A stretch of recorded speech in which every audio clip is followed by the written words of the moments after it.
মধ্যে কিছু আমি তোমাদেরকে দুনিয়ার মধ্যে পাঠাইলাম। পাঠাইবার পরে আমি জানি তোমরা অনেক অন্যায় পথে যাবে, অনেক কাজ করবে, যে কাজগুলোর মধ্যে তোমাদের গুনাহ হয়ে যাবে।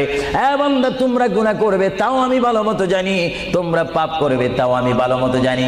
বান্দারে, পাপ করার পরে, গুনাহ করার পরে একাই কি মসজিদের মধ্যে তোমরা কেঁদেছো, রব্বানা যালামনা, বলেন রব্বানা যালামনা আনফুসানা ওয়া ইল্লাম তাগফির লানা ওয়া তারহামনা লানাকুনান্না মিনাল খাসিরিন বলে বলে মসজিদে কেঁদেছো, আসরের নামাজ পড়ে কেঁদেছো, যোহরের নামাজ পড়ে কেঁদেছো, মাগরিবের পড়ে কেঁদেছো, এশার নামাজ পড়ে কেঁদেছো।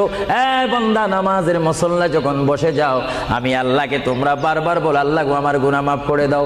তারপরও আমি তোমাদের গুনাহ মাফ করে নিই। তারপরও তোমরা নিশি রাত্রে, মানুষ যখন ঘুমে যায়, তোমার বিবি যখন ঘুম যায়, তোমার ছেলে যখন ঘুম যায়, তুমি নিশি রাত্রে ঠান্ডা পানি দিয়ে ওযু বানিয়ে নামাজ